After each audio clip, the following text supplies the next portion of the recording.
kulanti wacan oo wanaagsan saaxiibayaal meel kasta oo aad joogtaan ku soo dhawaada wararka suuqa kala iibsiga ciyaartooyda iyo waxyaabihii ay ka qoreen wargeysyada. Kooxda Manchester United ayaa si weyn uga farxisay taageerayaasha kooxda Man United kadib markii ay ku guuleysteen mid ka mid ah bartilmaameedyadii ugu muhiimsanaa. Kooxda Paris Saint-Germain rajo fiican ayay ka qabtaa inay hesho mid ka mid ah xidigaha ugu muhiimsan qaaradda Yurub.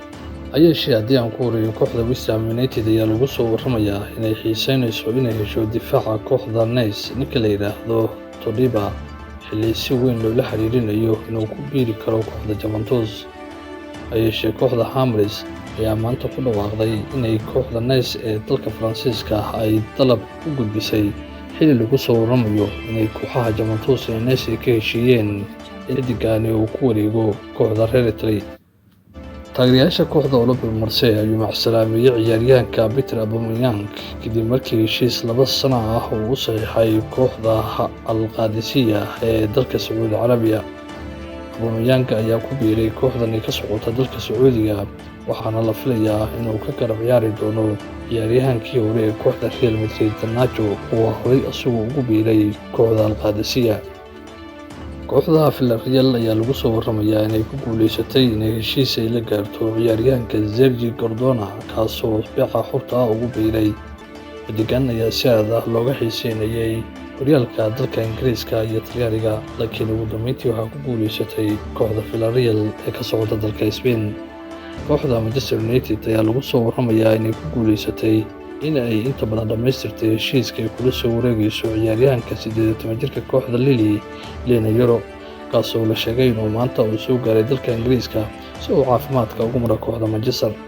Ciyaaryahankan ay kooxda Man United kula soo wareegtay lacag 50 milyan oo euro kadib markii labada dhinac ay isku mari waayeen qiimaha rasmiga ah ee xidigani doonaysay inay ku hesho kooxda Lille. Man United ayaa haatan ku guuleysatay mid ka mid ah bartilmaameedyadii ugu muhiimsanaa xilli tartan adag ay kala kulmaysay kooxda Real Madrid.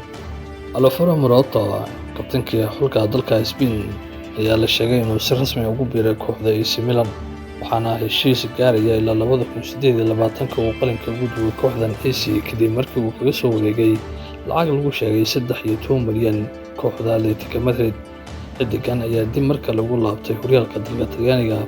Kooxda Paris Saint-Germain ayaa sheegtay inay kalsooni buuxda ku qabto inay hesho saxiixa ciyaaryahanka 25 jirka reer Nigeria Victor Osimhen kaasoo la sheegayo inuu doonayo inuu ku biiro kooxdan reer Faransa. Wakiilka Victor ayaa la sheegay in labadii maalin ugu dambeeyay uu ku sugnaa dalka Faransiiska isagoo wada hadal la furay kooxda PSG.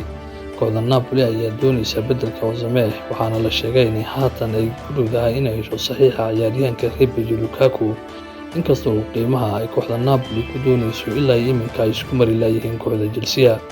Kooxda Chelsea ayaa doonaysa in lacag 44 milyan ay ku hesho Lukaku halka ay kooxda Napoli doonayso in 25 milyan ay xidigan uga soo qaataan. Kooxda Barcelona ayaa la sheegay inay u magacowday ciyaaryahanka Thiago Alcantara inuu noqdo caawiyaha tababaraha cusub ee kooxdaasi Barcelona kadib markii uu xidigani reer Spain uu ku dhawaaqay inuu gebi ahaanba kubadda cagta isaga fadhiistay. Ciyaaryahankan oo ay dhaawacyo badan ay harayeen ayaa ku soo gabagabeeyay kubaddiisa cagta kooxda Liverpool. Isla Barcelona ayaa ku guuleysatay waxaa lagu soo warramayaa in kooxda Barcelona ay bartilmaameed ay ka dhigateen laba ciyaartooy kuwaas oo kala ah Dani Olmo iyo xidiga kale ee Nick Williams. oo 60 milyan oo euro ugu burburin karo heshiiska uu kula joogo kooxda RB Leipzig ayaa la sheegayaa in kooxda Barcelona ay ku dadaalayso inay waqti badan ay geliso si ay saxiixiisa u ilaayeen. Kooxda Benfica ayaa maanta ku dhawaaqday inay kala soo xiriirtay kooxda Man United inay ka hesho ciyaaryahanka Joe Neves laakiin waxaa la sheegay in labada kooxood ilaa iminka isku mari laayihiin qiimaha rasmiga ah inkastoo haatan la sheegay inay labada dhinac isku soo dhawaadeen. Kooxda Manchester United ayaa dhaqaale badan doonaysa xilli ciyaareedkan ay suuqa ay geliso iyadoo hore ula soo saxiixdeen Saracchi oo si weyn looga xiiseynayay garoonka San Siro wuxuuna Joe Neves ka mid yahay bartilmaameeda kooxda Manchester United. Xiriirka kubadda cagta ee dalka Ingiriiska ayaa maanta la xiriiray Jurgen Klopp si uu u noqdo beddelka tababarihii xulka dalka England Gareth Southgate oo 8 sano kadib isaga tagay xulka dalka Ingiriiska. waxaa la sheegay in Klopp uu ka gaabsaday inuu ka jawaabo dalabka xiriirka kubadda cagta dalka Ingiriiska ay ku aadan inuu qabto hoggaanka xulka dalka Ingiriiska xiriirka kubadda cagta Ingiriiska ee FA ayaa doonaya inay tababaraha xulka ay helaan ka hor inta aan loo dhaqaaqin reebka koobka adduunka. Kooxda Manchester United ayaa ka diiday dalab ay kasoo gudbiyeen kooxaha Fulham ee Galatasaray ciyaaryahanka McTominay, waxaana sheegtay inay haatan diyaar u ahayn inay xigtigan ay iibiyaan. Fulham ayaa sheegtay inay doonayso in Tominay ay ka dhigto beddelka Joe Bolino oo laga xiiseynayo horyaalka dalka Jarmalka. Kooxda Bayern Munich ayaa xiriir kala soo sameysay kooxda Fulham saxiixa daayirkan, laakiin 28 jirkan ka soo jeeda dalka Boortaqiiska ayaa doonaya inuu iska ciyaaro garoonka Arena, inkastoo kooxda Bayern Munich qiimaha ay ku doonayso oo gaaraya lacag 60 milyan oo euro ah aysan doonin Fulham inay ku iibiyaan. Dhaqdhaqaaqa Fulham ayaa u muuqanaya inuu yahay mid suuragal ka dhigi kara inay Bolino ay fasaxaan.